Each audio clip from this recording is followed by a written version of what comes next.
March 3rd, 1943. Dawn breaking over Port Moresby, New Guinea.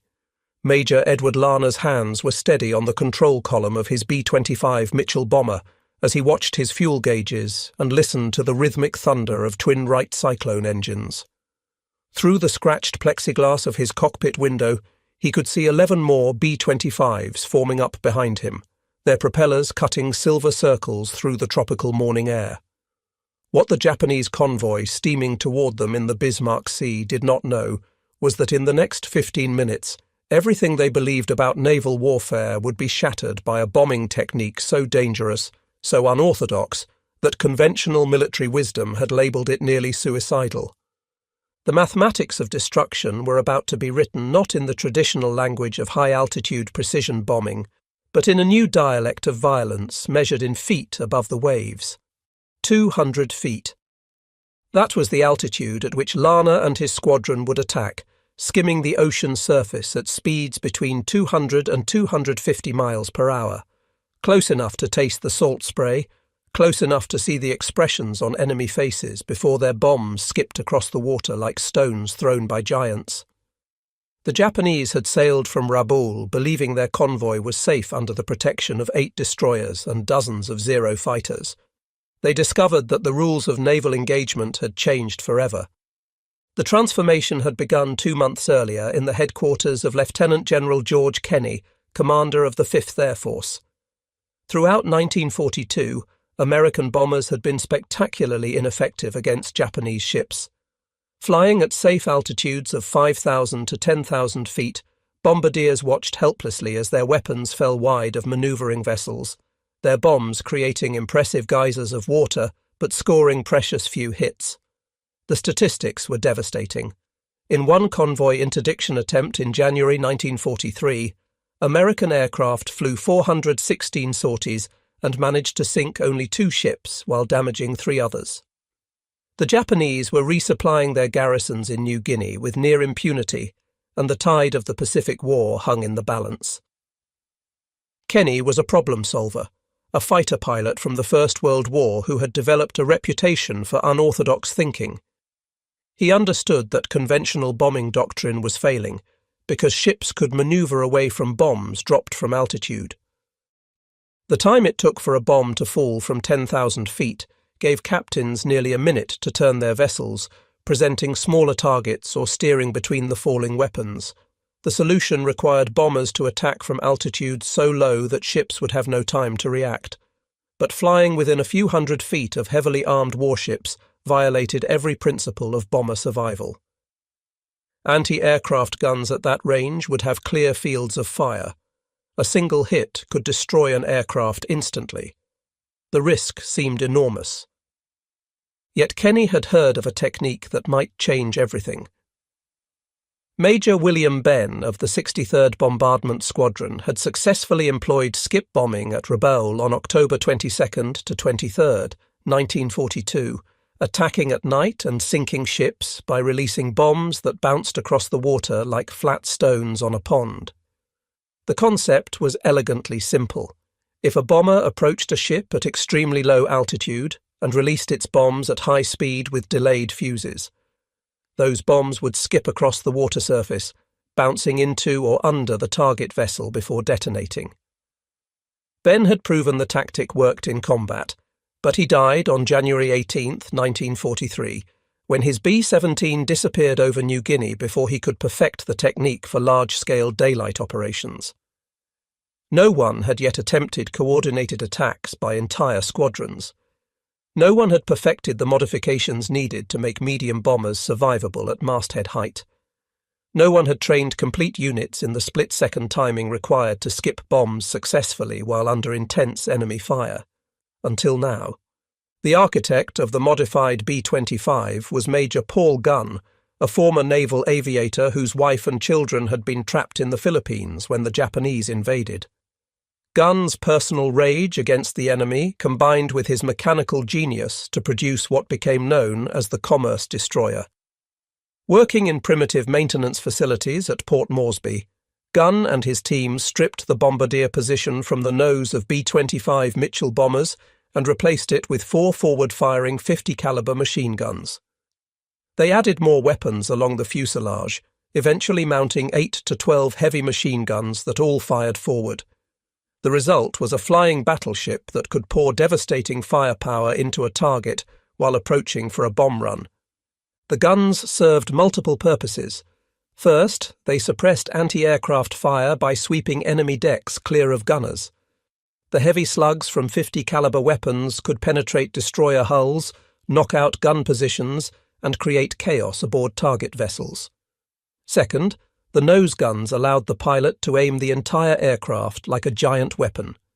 Unlike high-altitude bombing, where a bombardier calculated complex trajectories, the low-altitude technique required the pilot to fly directly at the target and use a simple reference mark on his windscreen as a gun sight. When the mark aligned with the target ship, the co-pilot or bombardier released the bombs. The approach was brutally direct and demanded nerves of steel. But the modified aircraft were only half the equation. The other half was training pilots to fly them at suicidal altitudes with precision timing. That responsibility fell to Edward Larner, who took command of the 90th Bombardment Squadron in late December 1942. Larner was a barrel-chested pilot with a reputation for aggressive flying and absolute fearlessness. He wore a beat-up service cap pushed back on his head, and was known among his men for being willing to lead any mission he ordered them to fly. When Kenny explained the concept and showed him the modified B-25s, Larner's response was characteristic. He would train his men, and they would not miss. Training began in January 1943 on the SS Pruth, a British steamer wrecked on Natiara Reef since December 31, 1923. For weeks, B-25 crews practiced diving to 200 feet and releasing practice bombs toward the rusting hulk in Port Moresby Harbour.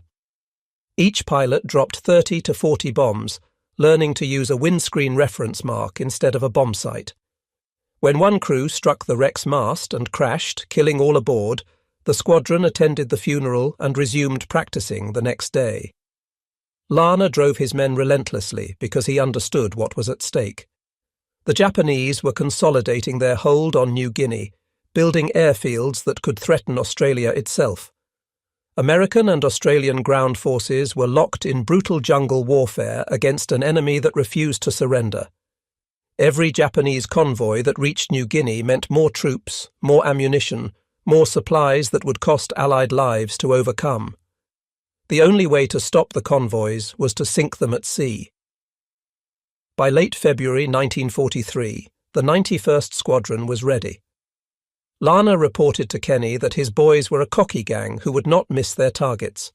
Within days, they had their chance to prove it. The Japanese convoy departed Rabaul on the night of February 28, 1943. Intelligence decrypts from Allied codebreakers had revealed the convoy's destination and approximate arrival time. Lae, New Guinea. 8 transport ships carried 6,900 troops desperately needed to reinforce Japanese positions. Protecting them were 8 destroyers, formidable warships bristling with anti-aircraft guns and veteran crews. The Japanese planners believed the convoy would be safe. They had routed it along the northern coast of New Britain to take advantage of storm fronts that would provide cloud cover. They had assigned experienced captains who understood convoy defence. They had scheduled the journey to minimise exposure to Allied air attacks. Everything had been calculated to ensure success. But the Allies were watching. Reconnaissance flights tracked the convoy from the moment it left Rabaul. On the afternoon of March 1st, a B-24 Liberator on patrol spotted the ships through a break in the clouds around 3 o'clock.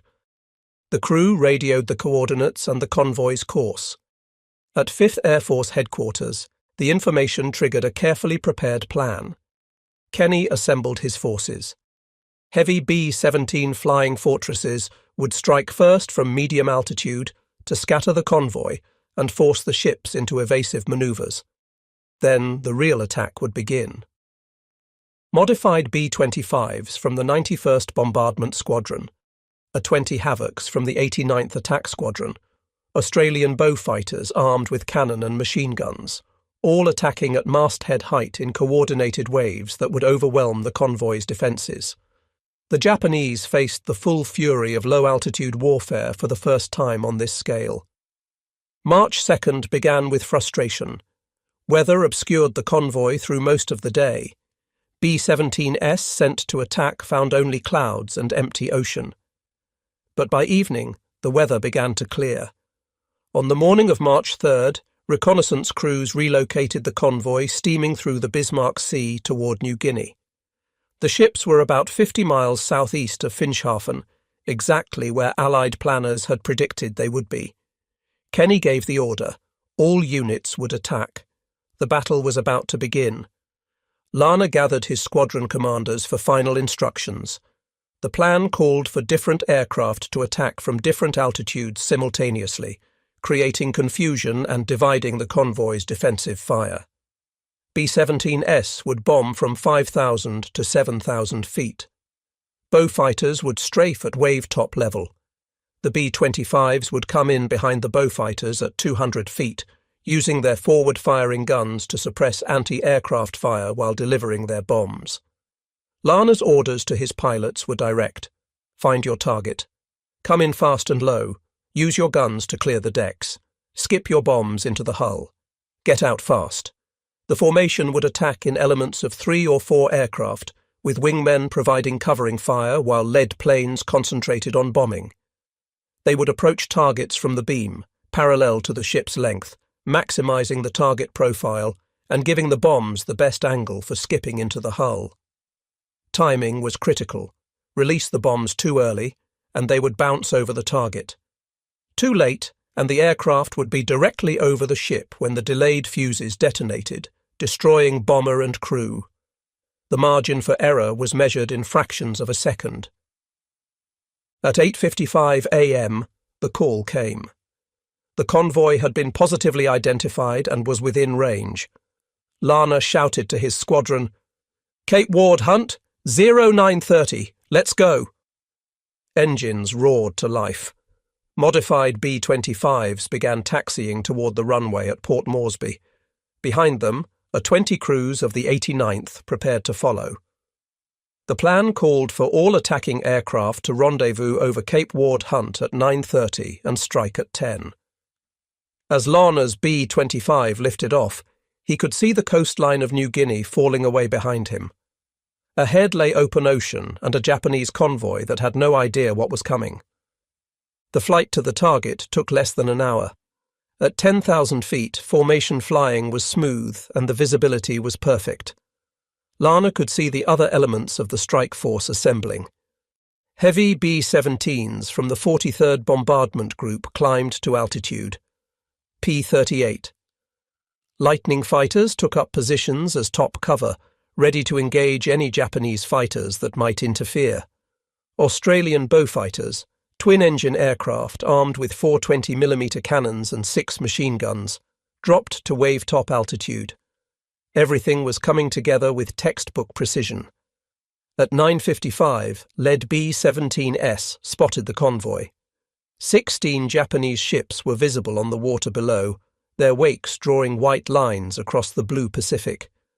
8 large transports steamed in formation, surrounded by 8 destroyers that maneuvered to provide anti-aircraft coverage.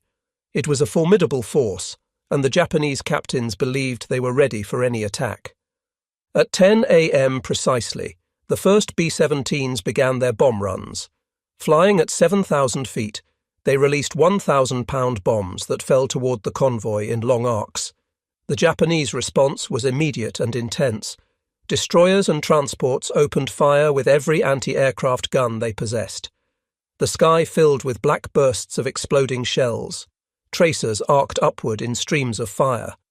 One transport took a direct hit and began listing immediately. Another was struck and caught fire.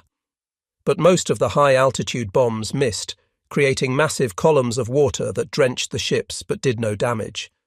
The Japanese captains breathed easier. This was conventional bombing. This they could handle. Then the bowfighters arrived. 13 Royal Australian Air Force bowfighters came in at masthead height, skimming the waves at over 300 miles per hour. Japanese gunners, trained to track high-altitude bombers, suddenly found themselves facing targets moving horizontally across their field of fire. Before they could adjust, the Beaufighters opened fire. 20mm cannon shells ripped through destroyer superstructures. Machine gun bullets swept the decks of transport ships. The heavy cannons could penetrate armoured positions. Japanese sailors and soldiers crouched behind whatever cover they could find as the Australian aircraft roared past, leaving chaos in their wake. The Beaufighter attack lasted only minutes, but it achieved its purpose. The convoy's defensive formation began to break apart. Destroyers, mistaking the low-flying Beaufighters for torpedo bombers, turned bow on to present smaller targets. This manoeuvre, standard doctrine against torpedo attacks, left the transport ships more exposed. Into this chaos came Lana and his B-25s. Lana's squadron approached from the southeast at 2,000 feet, giving the pilots time to select targets and plan their attack runs. Through his windscreen he could see the convoy spread out below, ships manoeuvring wildly, smoke rising from vessels already hit by the B-17. He selected his target, a large destroyer, and pushed his control column forward. The B-25 dropped toward the ocean in a controlled dive. At 200 feet, Lana levelled out and pushed his throttles to full power. The bomber accelerated to 225 miles per hour, the ocean surface racing past just below his wheels. His three wingmen followed, spacing themselves to engage different targets. Lana armed his forward guns. At 1,200 yards, Lana opened fire. 850 caliber machine guns in the nose of his B-25 erupted, sending streams of half-inch bullets toward the destroyer. The effect was devastating. Japanese sailors on deck were cut down instantly. Gun positions exploded in showers of sparks as armour-piercing rounds penetrated steel. The destroyer's bridge windows shattered.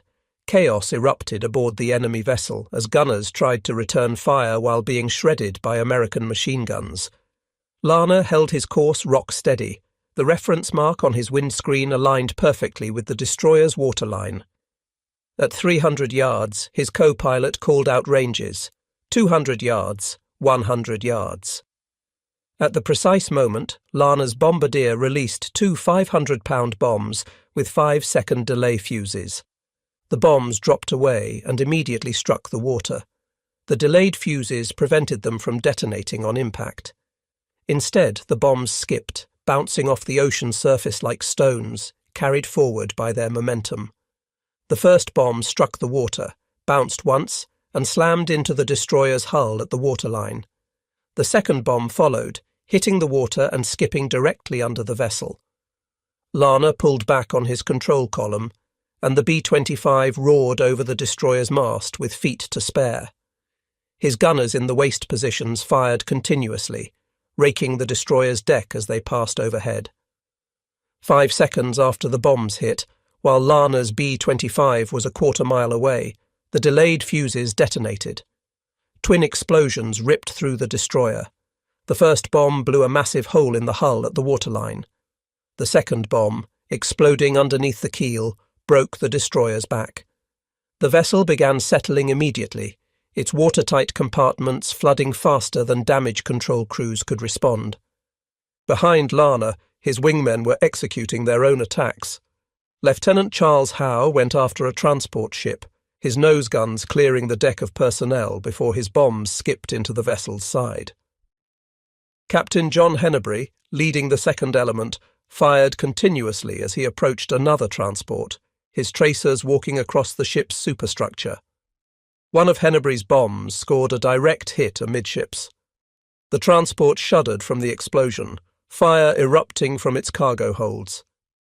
Lieutenant John Smallwood attacked a different transport, putting 2 bombs into its hull and dropping 2 more on another vessel's bow.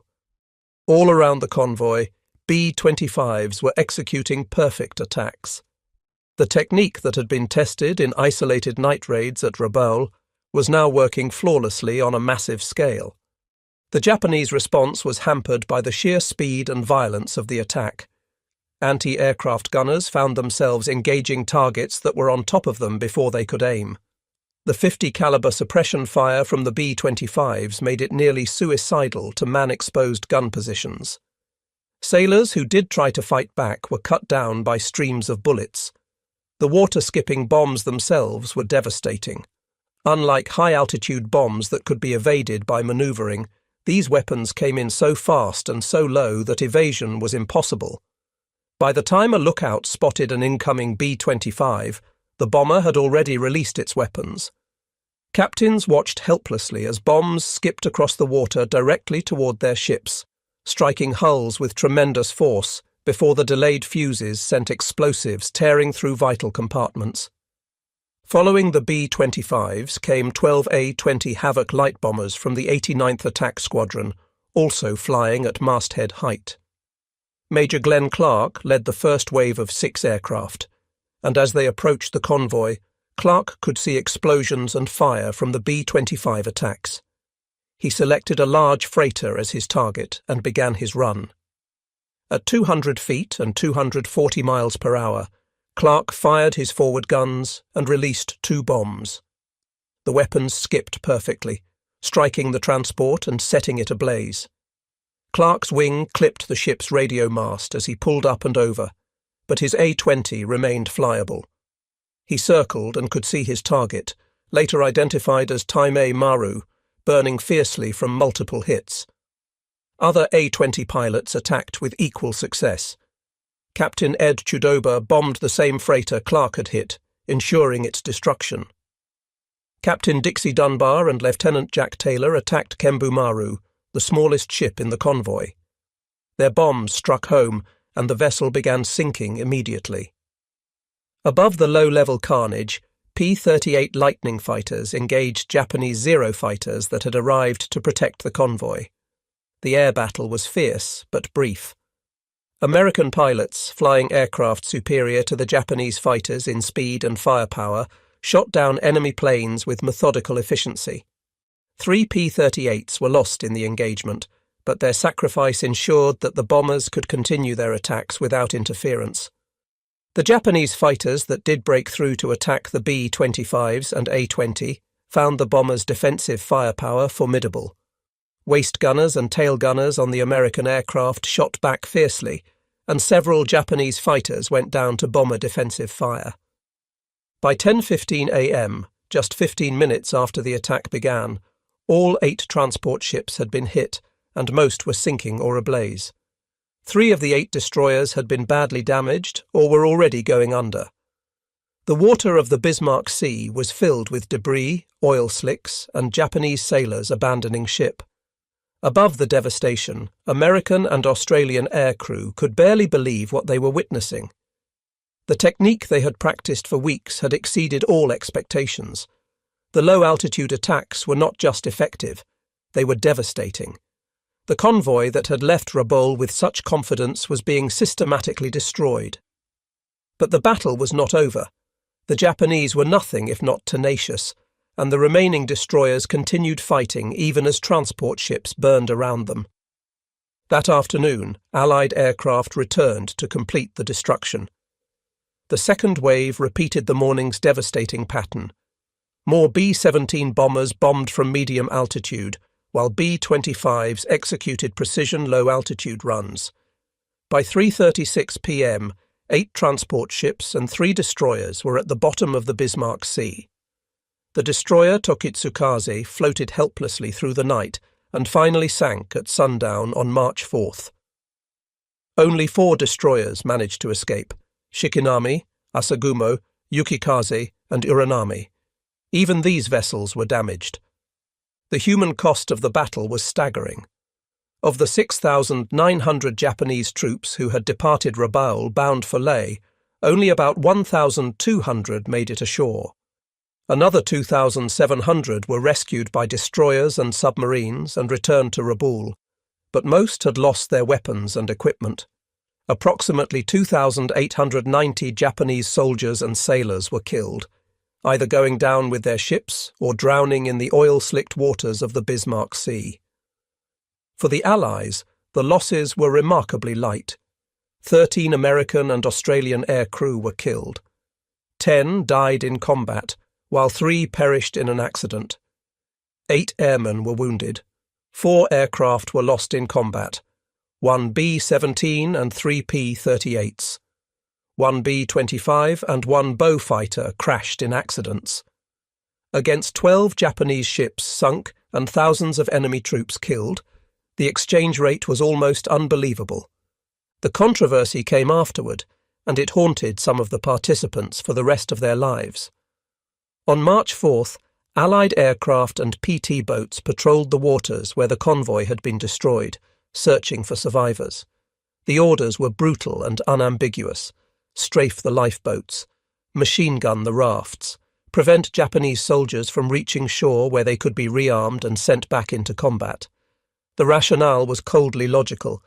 Every Japanese soldier who reached New Guinea would have to be killed by American or Australian infantry in brutal jungle fighting.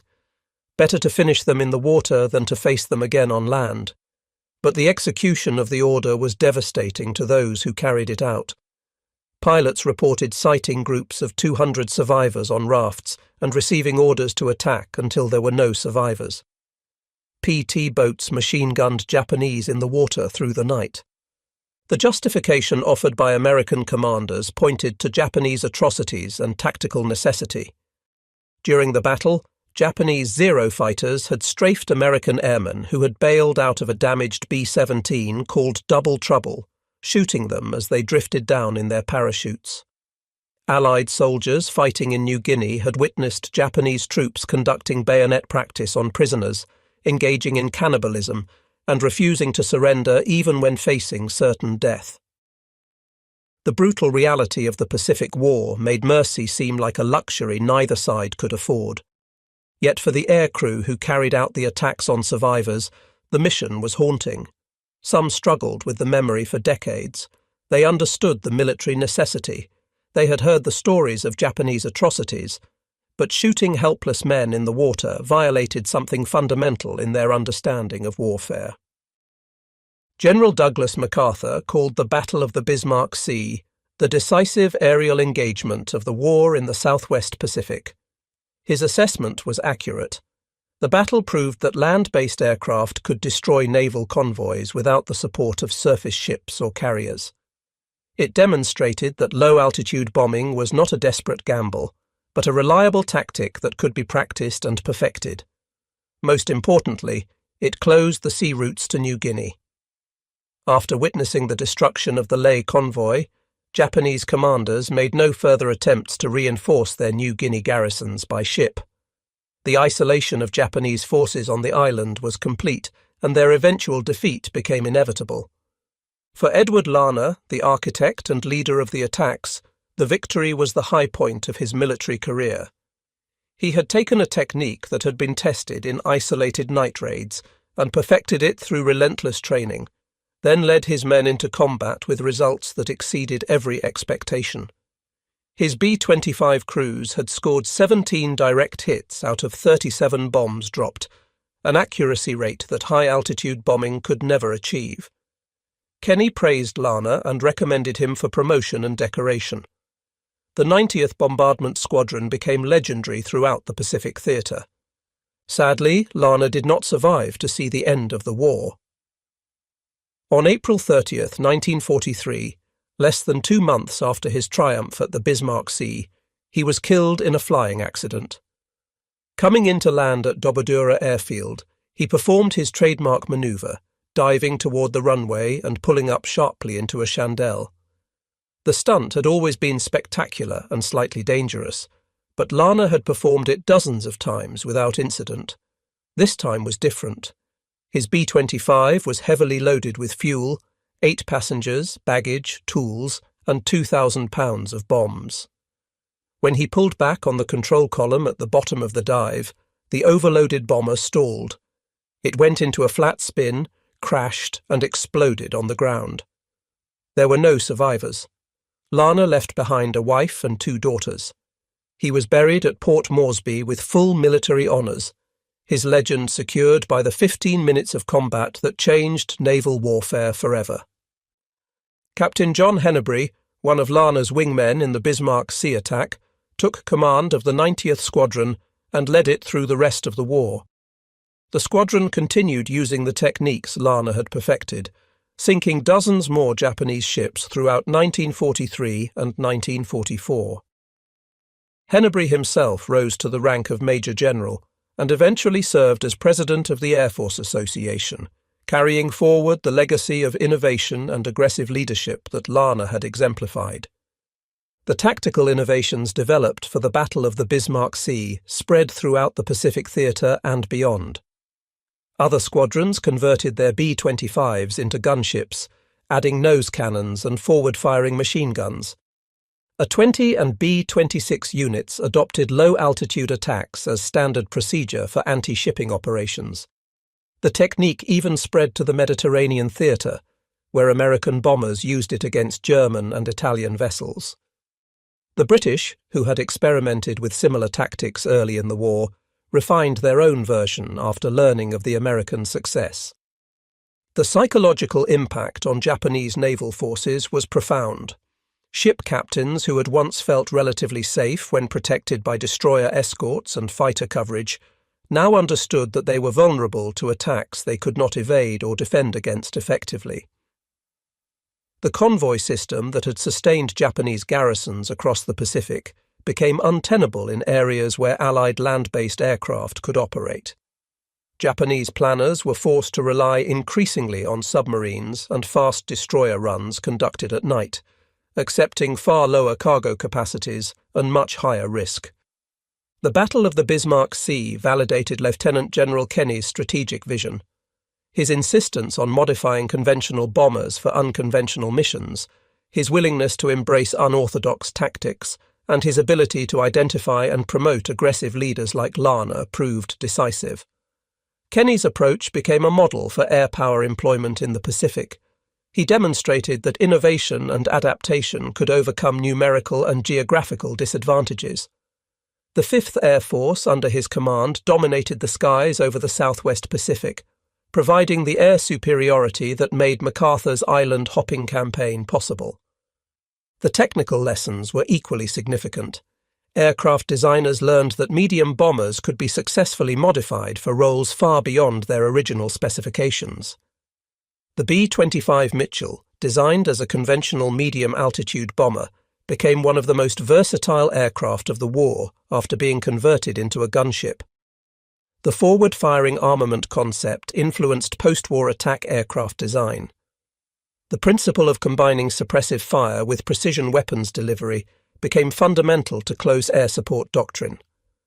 For the individual pilots and crew members who participated in the battle, the experience was transformative. They had trained for a mission that seemed nearly impossible. They had faced anti-aircraft fire at point-blank range. They had delivered bombs with split-second timing while flying at speeds that left no margin for error. And they had succeeded beyond anyone's expectations. The confidence gained from that success carried through the rest of their military service. Men who had doubted the tactics before the battle became its most fervent advocates afterward. Crews that had been skeptical about attacking warships at 200 feet became eager for more missions. The 90th Squadron developed an esprit de corps that made it one of the most effective units in the Pacific theatre. The statistical analysis of the battle reveals the dramatic effectiveness of low-altitude attacks compared to conventional high-altitude tactics. The B-17 bombers bombing from 5,000 to 7,000 feet achieved approximately a 3% hit rate, consistent with peacetime practice but inadequate against maneuvering targets. The B-25s and A-20, using low-altitude techniques at 200 feet, achieved hit rates exceeding 50%, with some crews scoring hits with every bomb dropped. The difference was attributable to multiple factors. Reduced distance meant less time for targets to maneuver. Horizontal trajectory required less precise timing than vertical drops. Suppressive fire degraded enemy defensive capabilities, and the psychological impact of aircraft roaring over mastheads disrupted enemy response coordination. The development of the technique required solving numerous technical challenges. Bombs had to be equipped with delayed fuses that would survive the initial impact with water without detonating. The fuse delay had to be long enough for the aircraft to escape the blast radius, but short enough that the weapon detonated against or near the target. Pilots learned through extensive practice that releasing bombs from exactly 200 feet at speeds between 200 and 250 miles per hour produced the most consistent results. Deviations of even 20 feet in altitude or 10 miles per hour in speed could cause bombs to sink immediately rather than skip, or to skip over the target entirely. The precision required was extraordinary, achieved through hundreds of practice runs and the innate skill of experienced pilots who could gauge altitude and speed by instinct. The modified B-25s themselves represented a remarkable feat of field engineering. Major Paul Gunn and his maintenance crews performed modifications that North American Aviation, the manufacturer, had never imagined. The structural changes required to mount additional weapons, the electrical systems needed to fire multiple machine guns simultaneously, the ammunition storage solutions for thousands of rounds of 50 caliber ammunition all had to be improvised with limited tools and resources. That these field modifications worked reliably under combat conditions testified to the ingenuity and dedication of the ground crews. Many of the maintenance personnel worked 18-hour days keeping the aircraft flyable. They scrounged parts from damaged planes. They fabricated brackets and mounts from scrap metal. They kept the B-25s in the air through determination and improvisation. The Battle of the Bismarck Sea also highlighted the importance of intelligence and reconnaissance in modern warfare.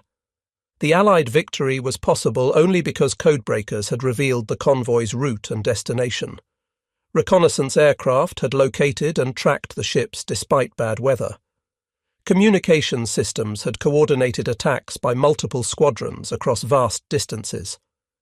The integration of intelligence, reconnaissance, and strike capabilities demonstrated the evolution of warfare into an increasingly technological and information-dependent enterprise. The Japanese convoy failed not because its commanders were incompetent, but because every aspect of its mission had been compromised by superior Allied intelligence gathering and exploitation.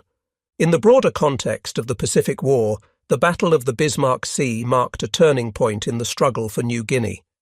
Japanese forces on the island, already under pressure from Australian and American ground forces, found themselves cut off from reinforcement and resupply.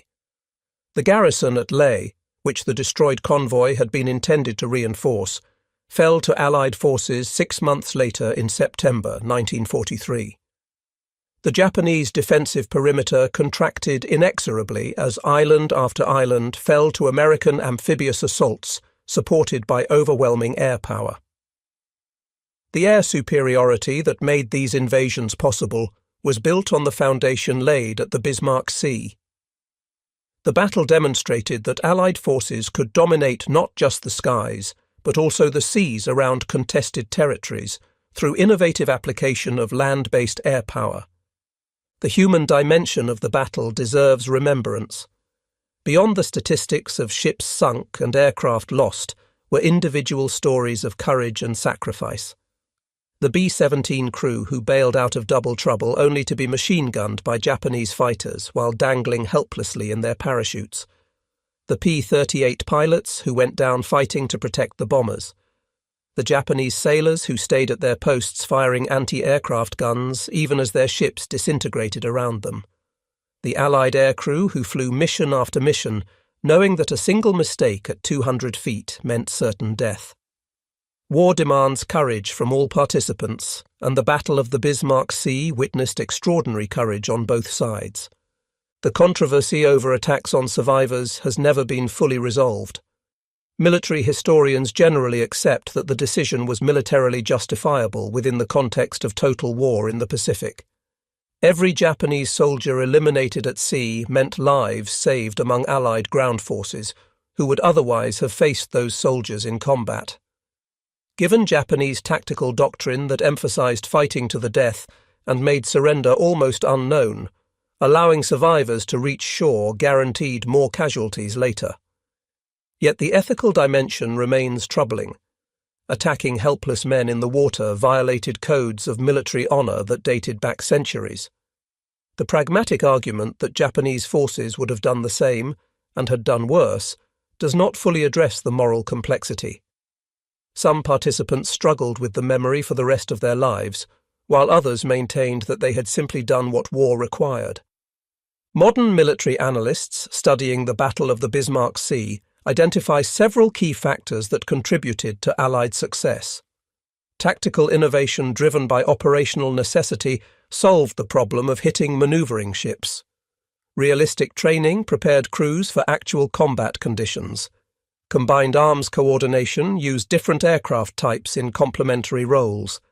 Excellent intelligence provided targeting information and enabled mission planning. Technological adaptation modified standard aircraft for specialized roles. Each factor was necessary. Together they were sufficient for victory.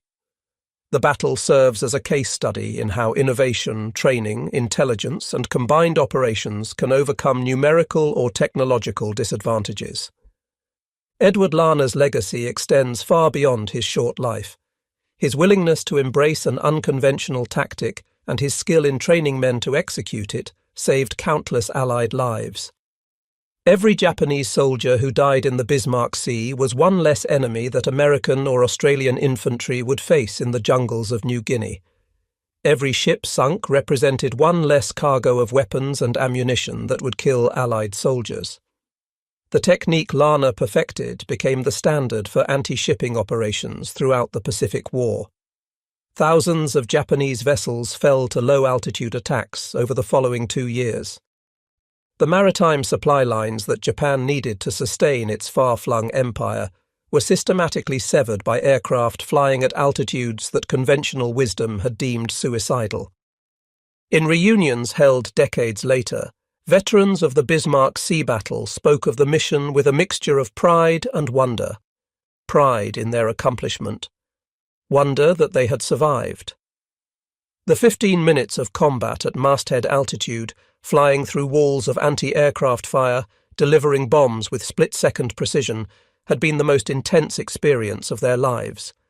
Many compared it to flying through hell itself. Yet they had emerged victorious, their tactics validated, their courage proven, their place in history secured.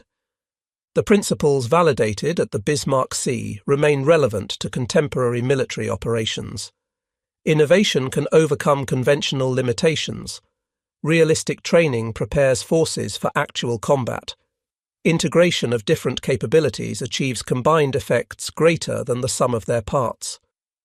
Adaptation of existing systems meets new requirements faster than waiting for perfect solutions. Intelligence exploitation provides decisive advantages.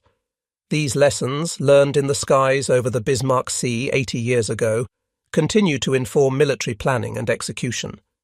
The names of those who fought are fading from memory, but the principles they validated through blood and courage remain relevant to every generation that must defend freedom.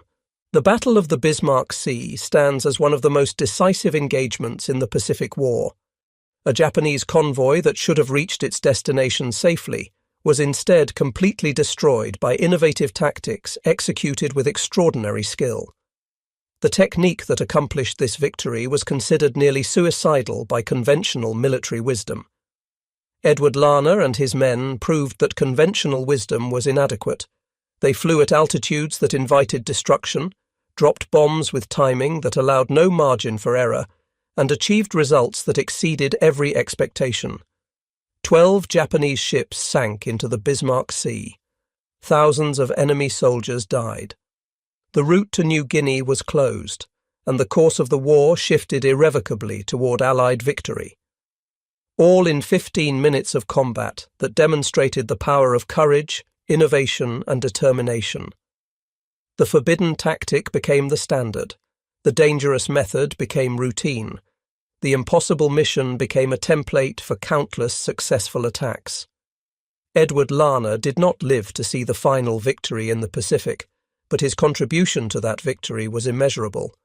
The pilots who followed him into combat at 200 feet carried his legacy forward. The tactics he perfected sank hundreds of Japanese ships over the following 2 years. The courage he exemplified inspired thousands of aircrew who faced similar dangers. His name deserves to be remembered alongside the great innovators of military history, the leaders who changed warfare through vision and daring. The Battle of the Bismarck Sea was his masterpiece, and its lessons echo down through the decades to inspire new generations who must face new challenges with the same combination of innovation, training, courage and determination that characterized those 15 minutes over the Pacific in March 1943, when everything changed.